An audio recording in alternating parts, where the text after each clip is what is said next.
ایک دن نا ایک نبی پاک کی بارگاہ میں شخص آیا, اس نے کلمہ پڑھا. قبیلہ بنو سلیم سے اس کا تعلق تھا. اس نے آ کے نا حضور علیہ السلام کی بارگاہ میں کلمہ پڑھا. بنو سلیم قبیلے سے اس کا تعلق تھا. نبی کریم علیہ السلام نے اس سے اس کی مالی حالت پوچھی تو اس کہنے لگا, یا رسول اللہ صلی اللہ علیہ وسلم, میرے قبیلے میں 3000 لوگ ہیں اور سب سے غریب میں ہی ہوں. نبی کریم صلی اللہ تعالی علیہ وسلم نے فرمایا اس کی مدد کرو بھائی. حضرت سعد بن عبادہ اٹھے تو انہوں نے نا اس کو کہا کہ میری اونٹنی باہر کھڑی ہے, تو یہاں سے اٹھ کے چل, میں اونٹنی تجھے دیتا ہوں. مولا علی شیر خدا اسی وقت اٹھے اور آپ نے اپنے سر سے امامہ شریف اتارا. فرمایا میں نے کل ہی خریدا ہے, یہ میں تمہیں تحفے میں دیتا ہوں. حضور نے نا حضرت سلمان فارسی کی ڈیوٹی لگائی. فرمایا اسے سواری بھی مل گئی, کپڑے بھی مل گئے, اس کے کھانے کا بندوبست کر, پتہ کر کس گھر میں کھانا ہے تو لا. حضرت سلمان فارسی کہتے ہیں میں گلی میں نکلا تو پہلی نظر میری سیدہ فاطمہ کے دروازے پہ پڑی. میں نے دستک دی, سیدہ فاطمہ اندر سے بولی کون ہے؟ میں نے کہا میں غلام سلمان فارسی. جناب فاطمہ الزہرا سے میں نے عرض کی ایک بندہ آیا ہے, کلمہ پڑھا ہے اور وہ کہتا ہے 3000 آدمی میرے قبیلے میں ہے اور سب سے غریب میں ہوں. تو اماں جی اس کو مولا علی نے امامہ دے دیا ہے اور حضرت سعد بن عبادہ رضی اللہ تعالیٰ عنہ نے اونٹنی دے دی ہے.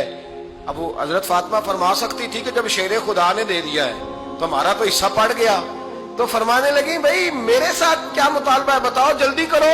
کہا کھانا نہیں کھایا اس نے. تو آپ فرمانے لگی کھانا دیتے ہیں. حضرت سلمان فارسی کہنے لگے اماں جی کھانے میں کیا ہے؟ تو کہنے لگی کچھ بھی نہیں, 3 دن ہو گئے حسن حسین نے روٹی نہیں کھائی, پر بڑا کچھ ہے میں دیتی ہوں. کہتے میں سوچ میں پڑ گیا کہ انہوں نے 3 دن سے نہیں کھایا, پھر بھی بڑا کچھ ہے.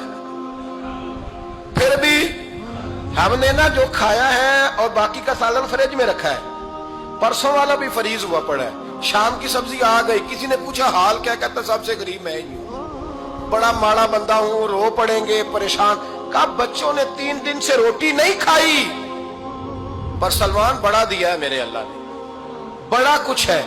تو کہا اماں جی پھر کرنا کیا ہے؟ فرمایا تو ٹھہر نا میں بتاتی ہوں. ایک کمبل پڑا تھا, بسترا سمجھ لیں, موٹا اوڑھنے کا, کھدر کا. حضرت فاطمہ جلدی سے لائی. فرمانے لگے یہ پکڑو اور دیر نہ کرنا. یہ ہماری گلی کے کونے پہ نا 2-4 گھر چھوڑ کے تو ایک یہودی ہے, اس کا نام شمعون ہے. وہ اس طرح کی چیزیں گروی رکھ کے یا خرید کے نا تو پیسے بھی دے دیتا ہے, جوں بھی دے دیتا ہے, گندم بھی دے دیتا ہے, سرکہ اور کھجوریں بھی. اسے دے آ اور وہ جو سامان دینا وہ میرے پاس لا, اور لا کے مجھے دے تاکہ میں جلدی سے اس آدمی کے لیے بندوبست کروں. پتہ نہیں بیچارہ کتنے دنوں کا بھوکا ہے, پتہ نہیں بیچارہ کتنے, اپنے بچوں نے 3 دن سے روٹی نہیں کھائی, لا نہ ذرا. حضرت سلمان فارسی کہتے ہیں میں نے تھوڑا توقف کیا کہ میں آپ کا بستر لے جاؤں, یہ کمبل لے جاؤں. تو فرمانے لگی حکم ہے میرا, وہ جانا پڑے گا.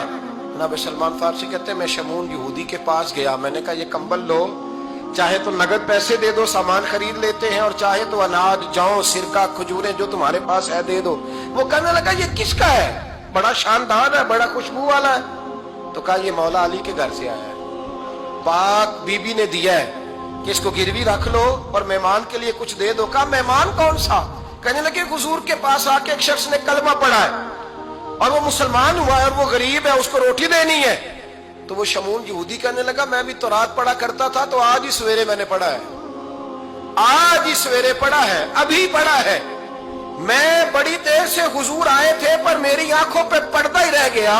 مقدر سکندر کا دیکھو کہ پیاسے چلے جا رہے ہیں کنارے کنارے, میں پیاسا ہی مرنے لگا تھا. آج ہی میں نے پڑھا ہے کہ جو آخری امت آئے گی نا, اس امت میں جو رسول اللہ صلی اللہ علیہ وسلم کے قریبی ہوں گے, ان کا کمال یہ ہوگا کہ وہ اپنا پیٹ پر پتھر باندھ کے دوسروں کی مدد کیا کریں گے.